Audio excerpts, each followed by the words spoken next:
Participation సర్టిఫికెట్లు ఇచ్చిన జాబితా చూస్తే వీళ్ళు వచ్చిన తర్వాత యూనివర్సిటీలకు వీసీలుగా కూడా వీళ్ళ మనుషుల్ని అపాయింట్ చేసుకున్నారు. సో వాళ్ళ దగ్గర నుంచి కూడా కొన్ని సర్టిఫికెట్లు తెప్పించినారు. ఆంధ్ర యూనివర్సిటీ నుంచి 37, వెంకటేశ్వర యూనివర్సిటీ నుంచి 31, నాగార్జున యూనివర్సిటీ నుంచి 28, ఆదికవి నన్నయ్య యూనివర్సిటీ నుంచి 19, రాయలసీమ యూనివర్సిటీ నుంచి 15, కృష్ణదేవరాయ యూనివర్సిటీ నుంచి 14, యోగి వేమన యూనివర్సిటీ నుంచి 7, డాక్టర్ అంబేద్కర్ యూనివర్సిటీ నుంచి 4, సాంస్కృతిక యూనివర్సిటీ నుంచి 2, మిగతా యూనివర్సిటీ నుంచి ఒక్కొక్క సర్టిఫికెట్ తీసుకొచ్చినారు. ఇంటర్ కాలేజ్ పోటీల్లో అంటే వివిధ కాలేజీల మధ్య జరిగిన పోటీల్లో పాల్గొన్న 99 మంది 99 మందికి టీచర్ ఉద్యోగాలు దక్కే. మెడల్స్ ట్రోఫీలు రాకపోయినా కేవలం పార్టిసిపేట్ చేసిన వాళ్ళు ఇందులో 86 మంది.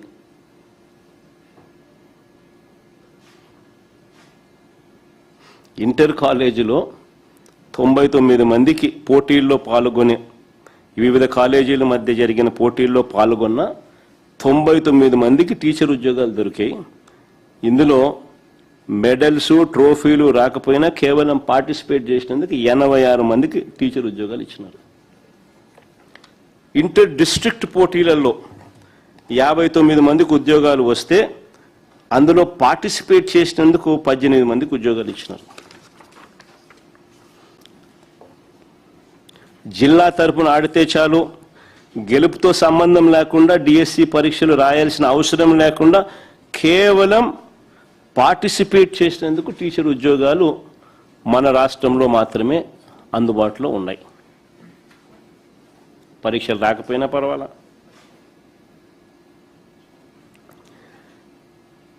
ఈ స్పోర్ట్స్ కోటా కింద ఉద్యోగాలకు ఒక్కొక్క పోస్టుకు 15 లక్షల నుంచి 20 లక్షల దాకా అమ్ముకుంటూ బేరసారాలు జరుగుతా ఉన్న వీడియో కూడా బయటకు వచ్చింది.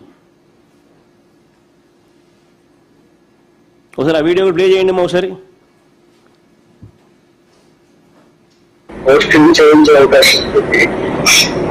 సార్ అట్లా కాదు సార్, అంటే ఎంతలో అవుతుంది సార్? సార్ వస్తే మాట్లాడదామండి. అంటే కలిసి మాట్లాడమంటారండి? రేపు బయలుదేరామండి. ఎన్నింటికి రమ్మంటారు సార్? ఇష్టం మీరు ఏ టైంకి అయినా రండి. సరే సార్. ఇప్పుడు మా చెల్లి కూడా కావాలంటే నేను ఒక్కనే మా బావ నేను వస్తే సరిపడు. మీ ఒక్కరైనా రండి, మీ ఒక్కరైనా రండి. ఆవిడ కానీ పర్లేదు, మీరే మాట్లాడుకోవడం చేసుకుంటాండి. అవును సార్. సరే సార్, అయితే రేపు 10 గంటలకల్లా వచ్చేస్తాను సార్. వచ్చి మీకు కాల్ చేస్తాను సార్ ఈ నెంబర్కి. మ్యాక్సిమం ఒకరు వస్తే బెటర్, ఇద్దరు వస్తే కూడా ఒకరితోనే కదా మాట్లాడేది. ఇంకా మీరు నెక్స్ట్ వాళ్ళు చెప్తారు కదా సార్. ఏం లేదు, కొంచెం ఇది సీక్రెట్ గా చేసుకున్నారు కదా. ఓకే, తప్పకుండా సార్. నాకు అర్థమైంది సార్. ఏమో సార్ ఎంతానంటే నేను ఒకసారి మరి ఫిగర్ చెప్తే నేను ఒకసారి రెడీ చేసుకుంటాం సార్. మేము కూడా అందుకని అడుగుతున్నాం సార్. సార్ ఇది డిఎస్సీలో పోస్టింగ్ మీకు ఐడియా ఉంది? అవును సార్. మీరు వచ్చేసి మార్కెట్ ఇప్పుడు 15 లక్షలు అట్లా నడుస్తుంది. బాబా ఎంతంటే పెట్టలేమండి. ఏంటంటే డైరెక్ట్ గా పోస్టింగ్ ఇవ్వట్లేదు కదా. సరే అందుకన్నా మీరు వచ్చి మాట్లాడితే నెగోషియేషన్స్ చేద్దామంటే చేద్దాం. సరే సార్, అయితే ఓకే అండి. మాట్లాడతాను. ఓకేనా? అలాగే అండి. వీలైతే నేను యాక్చువల్ ఏంటంటే నేను టైం తక్కువ ఉంది కాబట్టి ఇంటికే పిలిపించి మాట్లాడుతున్నా. ఇంట్లోనే మాట్లాడుతున్నా. Okay sir. అలాగే సార్. కొంచెం పర్సనల్ గా వస్తే మాట్లాడుతాను. తప్పకుండా సార్. ఓకే అండి, థ్యాంక్ యూ సార్. కొంచెం పర్సనల్ గా ఇది డిస్కస్ చేసుకోవాలి. లేదండి, చెప్పిందండి మా చెల్లి చెప్పిందండి. పోస్ట్ ఇంపార్టెంట్ కదా సార్. మా ప్రజెంట్ వస్తామండి, చూసుకుంటాం సార్. సరే అండి.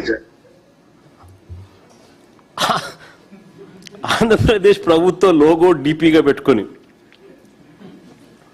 ఒక క్యాండిడేట్తో బేరసారాలు చేస్తున్న వీడియో ఇది. ఈ వీడియో బయటకు రాగానే